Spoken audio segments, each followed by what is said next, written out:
The Philadelphia 76ers have been one of the best teams in the Eastern Conference for basically a little over 6 years.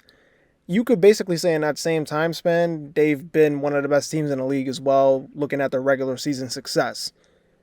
But in that same span, they've really yet to have a deep playoff run. They haven't made the Eastern Conference Finals yet, and they've just went through playoff heartbreak after playoff heartbreak each and every year. And it's usually the same kind of story. They look like contenders throughout the regular season. Then by the time the playoffs come, Embiid has suffered some type of injury earlier in the year that is still kind of nagging him.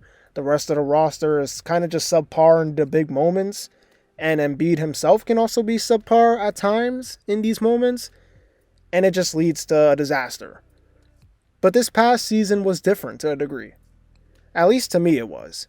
They lost in 6 to the New York Knicks in the first round, but that series was, in my opinion, I could say the most entertaining series of the entire playoffs. It could have gone either way.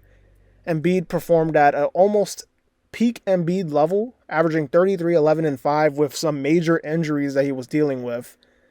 But one noteworthy thing for me was someone else actually showed up consistently in that series. And Tyrese Maxey was that guy, who he just balled out, averaging nearly 30 points a game on really good shooting splits.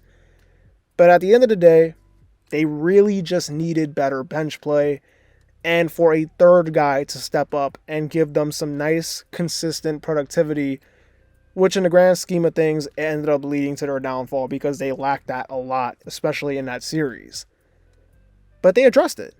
They addressed that negative in their roster and added a third guy to replace Tobias Harris in his bad contract, and that guy happens to be Paul George, who is one of the best players in this era, and yes, he has his flaws, but when he's going right, he is, you could say, a top 25 player in the game, top 20 player in the game, and in his prime, you could argue he was a top 10 player in the game.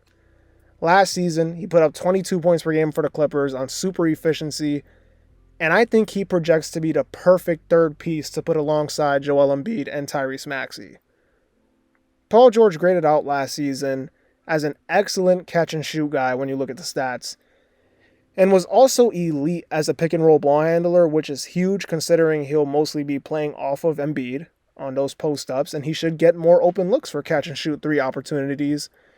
And he's just going to take a lot of pressure off of Embiid and Maxey, which is a huge thing for this team because when you look at their guys in recent years who have been in that big 3 with Embiid, Simmons and Harris, 2 guys that didn't show up. Harden and Maxey, for that little time span, Maxey was still younger, but he was okay. And Harden struggled. And Embiid also kind of struggled as well, especially when you go back to 2023 and that Game 7 in Boston. Those 2 guys they folded. Plain and simple. But I think Paul George is like the perfect third piece for this team. Now, obviously, the main questions are how many games Embiid and George are going to play. And also, will the 2 show up consistently come playoff time? Because like I've mentioned earlier, they both have had their fair share of poor performances when it's mattered most. Prime example being, just this past postseason, Paul George averaged 19.5 points a game on 41% shooting, and he had 3 games of shooting below 35% in the Clippers' first round loss to the Mavs. And yes, I know Kawhi was hurt, and he had to step up and be the first guy, but I don't really think that's an excuse. I think he has to play better, especially when you think of yourself as one of those players in that, top tier category. You have to play better, and he just didn't. And it was a big reason why the Clippers lost in that first round. But if things go as I think they could, I think the Sixers have a really high chance of having the best opportunity to win in the Embiid era if they manage it right. They plugged in small little holes in that roster. They couldn't rebound last season. They brought in Andre Drummond to be the backup big. Kind of a nice move. They brought him back. He's familiar with the city. He's familiar playing in Philly.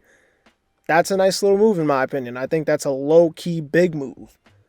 But it's just not like a blockbuster. But it's something that can fix that problem that they had last season. And it should help, in my opinion, huge because they need it.